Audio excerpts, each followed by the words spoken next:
कुछ दिलचस्प सवाल आपके मन में होम्योपैथी के लिए आते होंगे, तो कोशिश करता हूँ उन सवालों से आपको निजात दिलाने की।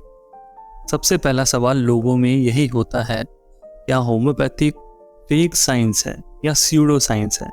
सिंपल मीनिंग में, क्या होम्योपैथी झूठी साइंस है, काम करती है या फिर नहीं? वैसे सत्यता को कभी प्रमाण की जरूरत नहीं पड़ती। आपको फिर भी ऐसा लगता है तो आपके आसपास जो भी होम्योपैथिक डॉक्टर हैं, जो अच्छे होम्योपैथिक डॉक्टर हैं, आप उनसे जाके मिलिए। उनके पास बहुत सारे रिकॉर्डेड केस होते हैं जिन्होंने अपने पेशेंट ठीक किए हैं। बिफोर आफ्टर की पिक्चर्स आपको मिलेंगी, बिफोर आफ्टर की आपको रिपोर्ट्स मिलेंगी। उनको जाके आप चेक करिए, उनको आप देखिए क्या ये सही है या फिर गलत है। जो बहुत लंबे समय से होम्योपैथी दवाइयाँ खा रहे हैं, उन फैमिली से जाके आप मिलिए, तो आपकी जो भी शंका है वो बिल्कुल ठीक हो जाएगी। बाकी जिसको फेक कहना है वो कहते रहें, वो उनका काम है। दूसरा सवाल मन में आता है, क्या होम्योपैथी बहुत लंबा समय लेती है ठीक करने के लिए किसी भी पेशेंट को? तो ओपिनियन ये कहती है कि ये बीमारी के हिसाब से काम करती है। किसी को अगर गठिया की प्रॉब्लम 10 साल से चल रही है तो होम्योपैथी से ऐसा नहीं हुआ कि वो 1 महीने में ठीक हो जाएगी। हिस्ट्री में जाकर देखते हैं तो ऑलरेडी पिछले 6-7 साल से एलोपैथिक दवाइयाँ खा रही है, अब जो कि काम करना बंद कर चुकी है। तो होम्योपैथी से आप ये मत सोचिए कि 1 महीने या 3 महीने या 6 महीने में आप ठीक हो जाएंगे। जी नहीं, आपको इसमें भी लगातार दवाइयाँ खानी पड़ सकती हैं। तो ये है फर्क। सेकंड, जिसको कोल्ड कफ फीवर जो एक्यूट बीमारी हुई है, उसमें क्या होम्योपैथी आपको 3-4 दिन बाद जाके ठीक करेगी? नहीं। जैसा वायरल फीवर है कि वो 3 से 4 दिन में एलोपैथिक से ठीक होगा, उसी तरीके से होम्योपैथी से भी आपको ऐसे ही आराम लगेगा। लेकिन जिनको ज़्यादा ही जल्दी है वो जाके एडमिट भी हॉस्पिटल में हो जाते हैं। अगला सवाल आता है, क्या होम्योपैथी हर किसी चीज़ को ठीक कर सकती है? ये बहुत सारे होम्योपैथी डॉक्टर कहते हैं कि हम XYZ सारी ही चीज़ें ठीक करते हैं, एड्स भी, कैंसर भी। तो मैं अपनी यहाँ पे ओपिनियन देता हूँ। जैसे गॉल ब्लैडर स्टोन है, बहुत बिग साइज की हो गई है, तो वो एक सर्जिकल केस है, उसमें जाके आप अपना ऑपरेशन करवा लीजिए। कोई बहुत बड़ा यूट्राइन फाइब्रॉइड है, मतलब बच्चेदानी में रसोली हो गई है, गांठ हो गई है, बहुत बड़ी है, परेशानी ज़्यादा है, एक्सेसिव में ब्लीडिंग हो रही है, होम्योपैथी मेडिसिन भी ले रहे हैं, आराम नहीं हो रहा है, धीरे धीरे साइज बढ़ रहा है, तो जाके आप सर्जरी करवा लीजिए, वो सर्जिकल केस है। ये है लिमिटेशंस ऑफ होम्योपैथी, कि होम्योपैथी किसी लिमिट से ही आपको ठीक कर सकती है। ऐसा नहीं कि वो सारी ही चीज़ें XYZ सब कुछ ठीक कर देगी। अगला सवाल आता है कि होम्योपैथी किन किन बीमारियों में सबसे अच्छा काम करती है? तो देखा जाए तो स्किन की डिजीज में, जो त्वचा की बीमारी है, उनमें बहुत अच्छा काम करती है। पेशेंट को समय जरूर देना पड़ता है, लेकिन वो ठीक हो जाते हैं। गांठें, जहाँ पे बॉडी में गांठें हो गई हैं, सपोज कीजिए आपको यूट्राइन फाइब्रॉइड है, छोटा है, ठीक हो जाएगा। आपके खास करके ब्रेस्ट में गांठ हो गई है, छाती में, स्तनों में गांठ हो गई है, फाइब्रोएडिनोमा वाली कंडीशन है, उसमें आप दवाई लीजिए, बहुत अच्छा आपको आराम लगेगा।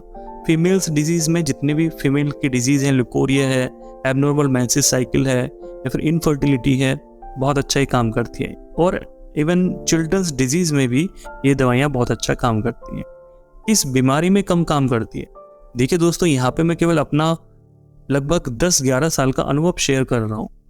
तो उस अनुभव का निचोड़ ये है कि जहाँ पे पेशेंट बहुत ज़्यादा पुराना हो चुका है, उसकी बहुत ज़्यादा क्रोनिक कंडीशन है, खास करके दर्द वाली कंडीशंस हैं, खास करके जोड़ों में दर्द है।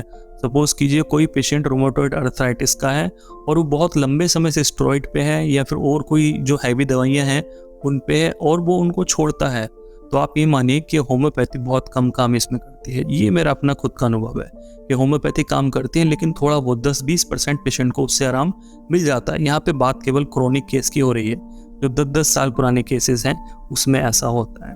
लेकिन माइग्रेन के केस में, भले ही वो 15 साल या 10 साल पुराना माइग्रेन का केस है, उसमें ये बहुत अच्छा काम करती है। जॉइंट्स पेन में कम काम करती है।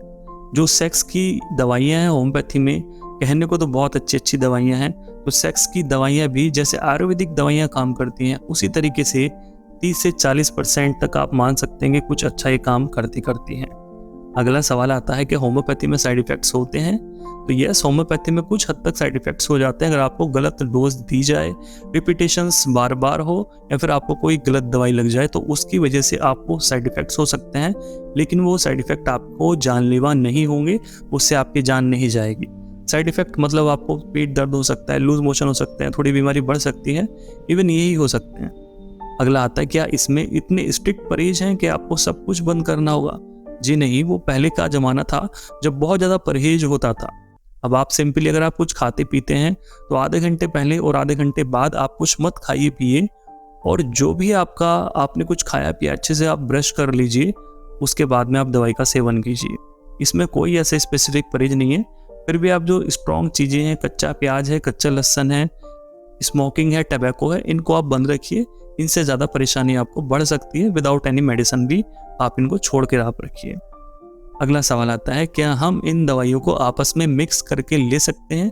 मतलब कि हम क्या 2 दवाइयों को आपस में मिक्स करके ले सकते हैं? यहाँ पे 2 चीज़ें मैं आपको बताने वाला हूँ। सबसे पहले, आपके पास अगर 2 दवाइयाँ हैं, सपोज कीजिए आपके पास आर्सेनिक एल्बम 30 पावर में है और आपके पास फॉस्फोरस 30 पावर में है, और अब आप चाह रहे हैं कि आप इनको आपस में मिला के रख लें और एक साथ ले लें, तो ये आपका बहुत गलत तरीका है। इस तरीके से आप दवाई मत लीजिए, ये बहुत कम काम करती है। इवन 5 से 10% ही पेशेंट को रिजल्ट मिलते हैं। अगर आप चाहते हैं दोनों दवाइयाँ लेना, तो आप इनको अलग अलग करके लीजिए। जैसे आर्सेनिक सुबह में ले लीजिए, फॉस्फोरस आप शाम में ले लीजिए। इस तरीके से आप इन दवाइयों को ले सकते हैं, लेकिन मिक्स आपस में मत कीजिए। नेक्स्ट आता है इसी में कि मदर टिंचर जो होते हैं, क्या हम इनको मिक्स करके ले सकते हैं? तो यस, मदर टिंचर को आप मिक्स करके ले सकते हैं। जैसे अश्वगंधा के साथ आप एग्नेस ले लीजिए, क्योंकि पेटेंट वाली जो मेडिसिन बन रही है होम्योपैथी में, वो भी अधिकतर मिक्स होकर ही बनाई जा रही हैं। बहुत सारी चीज़ें उसके अंदर मिक्स कर दी जाती हैं और पेशेंट को पिलाई जाती हैं, और कुछ हद तक भी उनके रिजल्ट पेशेंट के सामने आ जाते हैं। तो इस तरीके से आप इनको इस्तेमाल कर सकते हैं, और जो भी आपको दवाई मिक्स करनी है नहीं करनी है, वो आप अपने डॉक्टर से पूछिए। अगला सवाल आता है, क्या होम्योपैथी इस तरीके से काम करती है जैसे मेडिकल स्टोर पे हम जाएं, जी हमें पथरी हुई है तो हमें बर्बेरिस वर्गेरिस दे दीजिए, और सबसे बड़ी भ्रांति होम्योपैथी के लिए ये है कि आपको पथरी हो गई है तो वो बर्बेरिस वल्गैरिस से ही निकल जाएगी। अगर नहीं निकली तो होम्योपैथी खराब है। पहला, अगर आपको नशे छुड़ाने हैं तो सल्फर ले लीजिए, अगर उसने काम नहीं किया तो होम्योपैथी बेकार है। गलत है ये धारणाएं आपकी, क्योंकि ऐसा होता है कि होम्योपैथी का जो सिस्टम है, जो साइंस है, जो इसके रूल रेगुलेशंस हैं, वो बिल्कुल अलग हैं। आपको पेशेंट को समझ के ही मेडिसिन देनी होगी, तभी वो जाके काम करती हैं। उसके लक्षणों के आधार पे ही दवाई का चयन करते हैं, तब जाके पेशेंट ठीक होता है। इवन साइकोलॉजिकल केस में भी दवाइयाँ इसी तरीके से काम करती हैं। तो आप खुद से दवाई मत लीजिए। अगर आप चाहते हैं तो अपने नज़दीकी किसी अच्छे होम्योपैथिक डॉक्टर से मिलिए। अगला सवाल ये आता है कि YouTube पे इतना बढ़ा चढ़ा के हर साइंस के बारे में, चाहे वो आयुर्वेदिक डॉक्टर हो या होम्योपैथिक डॉक्टर हो, वो ऐसे थंबनेल बनाते हैं कि आप इसको 5 दिन पी लीजिए, आपके बाल 10 गुना बढ़ जाएंगे। इसको आप 2 दिन ले लीजिए, आपकी गांठ 0% हो जाएगी। आप इसको पी लीजिए, आपका लिंग में साइज में वृद्धि हो जाएगी। ये सारी चीज़ें थंबनेल होती हैं, व्यूज़ पाने के लिए होती हैं। लेकिन जो सच्चाई वाले चैनल हैं उनके ऊपर कम व्यूज़ आते हैं। जो फेक चैनल हैं, फेक थंबनेल हैं, उनके ऊपर ज़्यादा व्यूज़ आते हैं। यही यूट्यूब की सच्चाई है। जैसे आप लोग मेरे वीडियोस नहीं देखते हैं, इवन यहाँ तक आपने वीडियो नहीं सुना होगा, और जिसने अगर यहाँ तक वीडियो सुना है तो नीचे मेरे चैनल पे ज़रूर कमेंट कीजिए। Thank you so much.